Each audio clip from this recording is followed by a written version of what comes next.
Hey, Kina, how are you? Hi, Sam. It's good to see you. What are we meeting about today? Well, I thought we would talk about some of the basics and what we're doing now, actually meeting, discussing, and connecting through video conferencing. That's great. I know a lot of my fellow employees, customers, and even my friends and families are using this technology. I'm excited to help them get the most out of it because video conferencing really is a good way to get things done and to feel more connected. Where should we start? Let's start with some of the basics. The video conferencing world, like most things in technology, can be a bit overwhelming and even intimidating. Getting used to connecting like this takes some patience, some trial and error, and definitely a sense of humor. It's not going to work 100% of the time, but if you ask questions, try things out, and keep at it, you'll be successful. First of all, let's talk about some of the vocabulary. You'll hear and learn a bit about how the technology works. What is video conferencing? Video conferencing is a live, video-based meeting between two or more people in different locations using computers, tablets, or phones that have cameras, microphones, and speakers. Video conferencing allows multiple people to meet and collaborate face-to-face long distance by transmitting audio, video, text, and presentations in real time through the internet. There are multiple applications and platforms that provide video conferencing services. Some that you might be familiar with are Zoom, GoToMeeting, WebEx, BlueJeans, Google Hangout, and FaceTime. Most video conferencing applications have similar features and ways of operating. Also, all of these platforms usually have a variety of meeting types. Let's look at the similarities and differences of some of them. Webinars are usually large meetings. One or more speakers give information and can be seen, heard, and share visual presentations. Attendees cannot be seen but can ask questions either in writing in the chat box, more on that later, or verbally. Webinars are great ways to get information to a lot of people, but they are not very interactive. Meetings are like webinars, but participants and speakers are all together. Everyone can be seen and heard. Because of this, meetings are much better for interaction, planning, discussion, and connecting with people. Meetings are typically smaller than webinars. Hangouts and FaceTime are similar to meetings, but are specific to Google and Apple. Live streaming is a service provided by some of the video conferencing applications. Meetings and webinars can be broadcast to web pages or social media outlets like YouTube or Facebook. This way, anyone can view the speakers. Only presenters will be visible. Live streaming is used for high-interest content or even performances. Here's one last piece of basic information. Because video conferencing happens over the internet, there are some security concerns. Most of the applications have stringent security guards in place. You may have to register and get a passcode, for example, or when you join a meeting, you may be asked to provide identification information. Always check with the host before the meeting if you have any specific security concerns. The videos in this series will provide some tips and hints on how to be a great conferencing participant and get the most from the technology. The tech setup, connection. Devices like computers, tablets, and smartphones get more powerful and easier to use all of the time. So do video conferencing applications, internet speed, and infrastructure. Taking some time to set up your equipment properly will help you have a better video conferencing experience. The basic need for video conferencing meetings to run smoothly is a good and stable internet connection. If you're planning on using a computer or tablet, you can do a speed test before the meeting to be sure you have enough internet download speed. It is recommended that you have between 25 and 50 megabytes per second of download speed. Remember, You need to test the speed in the exact location where you will be attending the meeting. Speed varies by location, even in the same building. If you are using a cell phone to connect, make sure you have at least 2 bars of connectivity in the location where you are attending the meeting. Once you have found a good location, don't move around a lot to keep the connection stable. Once you have checked out the internet in your location, you probably won't need to do it again unless you encounter problems or move to a different location. Some other helpful hints to maximize your connection speed are: be as close to the internet source, router, as possible. If your computer has the ability to connect directly to the internet by cable, do that rather than using wireless internet. If wireless is your option, try to place your computer as close to the router as possible.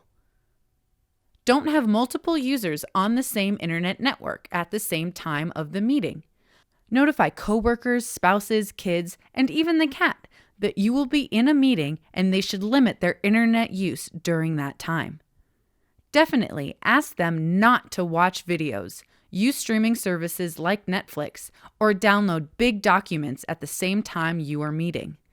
If there are problems during the meeting with your internet connection, make sure that you don't have a lot of tabs open on your computer and that you aren't downloading things in the background. Even though it is best practice to keep your video camera on during the meeting or webinar, if you have a sluggish internet connection, you can turn off your camera and participate with audio only. This doesn't take as much bandwidth. If you do this, you will see the presenter and other participants, they just will not see you. The tech setup. Devices. If you are using a computer to attend a video conference, check to see if it has a camera and microphone installed in it. These can usually be found in the control panel or system preferences on your computer. If you are not sure, check out YouTube for hints on enabling your camera or microphone on your specific type of computer. Speakers are a part of the computer, but make sure they are enabled before meeting. Many of the video conference applications let you test microphones, speakers, and cameras before the meeting. Check on individual platforms' websites for information on how to do that. There are also separate web cameras with a microphone that attaches to your computer. These are usually better quality, and if you think you're going to do a lot of meetings or presenting, purchasing one of these is recommended. iPads, other tablets, and smartphones of all types also have cameras, microphones, and speakers. Some of these devices used with video conferencing applications may require you to download an app from the device's app store prior to attending the meeting. These apps are usually free and installed on the device within a few minutes. You can attend a video conference meeting or webinar by telephone also. A telephone number should be provided in the meeting connection information sent to you ahead of time. Dial that number and put in any passcodes requested. You will be able to hear the meeting, but you won't be able to see anybody or any visuals. Also, people won't see you, but they will be able to hear you. Attending by calling in on a phone is audio only. Contact your meeting host for more information. The tech setup. Location. For the best video conferencing experience for you, the presenter, and the attendees, these tips will help you set up your location to maximize interaction and avoid distractions. Remember, in most webinars, you will not be seen, but just heard. Most of these tips are best for meetings where you are seen and heard. First of all, look at the room you are going to be meeting in. Where is the main light source? What time of day is the meeting? Proper lighting is really important when you are on camera. The main light source should be in front of you and not behind you. For example, if you have a desk with a window behind the chair, sit on the opposite side of the desk for the meeting so the light from the window shines on your face. If there are windows behind you, Make sure you close the window coverings and turn on room lights. You may need to bring in a lamp to put in front of you. Next, look at the background you will have behind you during the meeting. Are there distracting items? Remember that you are essentially inviting people into your home or office, so think about what you want them to see. Plain backgrounds are usually the best. Some of the video conferencing apps provide virtual backgrounds. This means you can choose an image from your computer and put it behind you virtually. If you are interested in a virtual background, check the video conferencing provider's webpage for instructions. In addition to lighting, think about sound. In general, don't attend a meeting from a noisy location, like a coffee shop. Find a location that minimizes distractions for both you and also other participants. While you can mute your microphone during a meeting, as a good participant, quiet is important for you to be able to focus on the meeting. As much as possible, also get your colleagues, family members, and even pets to help out. If you are at work, let your colleagues know when you will be in a meeting so they don't interrupt. If you are at home, find a place away from the general traffic areas. Put the dog outside and make sure the kids are taken care of prior to the meeting. You might also want to experiment with headphones and a microphone. This cuts out a lot of background noise and helps other meeting attendees hear what you have to say. It is also a visible reminder to others that you are in a meeting. Before the video conference, the meeting organizer will likely send out a link and instructions for connecting to the meeting ahead of time. If you have questions about how to connect, contact the meeting organizers for assistance. Sometimes it's even possible to practice connecting to the meeting room to check out your device and internet setup. 5 to 10 minutes before the meeting, follow the instructions for connecting. This way, you will have time to check your setup and get comfortable. When connecting, you might be in a virtual waiting room before the host admits you. When you enter the actual meeting, make sure that you are named correctly. Best practice is using your first and last name unless otherwise instructed. Most applications allow you to rename yourself by hovering over the name in the participant list. Ask your host for help if necessary. If you are in a meeting and can see yourself on screen, check your lighting, background, and camera angle. The camera should be at eye level, and your face and shoulders should take up most of the frame. Look directly at the camera. Don't be too close or too far away, for goodness sakes. Don't let the camera look up your nose. To ensure that you are not too close to the camera, make sure that your head does not hover over the keyboard in front of you. During a video conference. During meetings where you are using your camera, best practice is to keep your camera on so that the presenter and participants can see you. It may feel uncomfortable to be on camera for a long period of time, but the participants and presenter need to see your facial expressions and responses to questions to have an optimal virtual collaboration.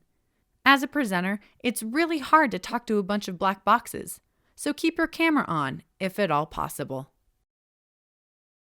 Tip number 1, about cameras. Remember that you're on camera, and that means that people can see you individually all the time, so be polite. Tip number 2, be aware of what looks good on camera. Chewing usually isn't something that looks good close up, so eat and drink carefully during a meeting if you have to.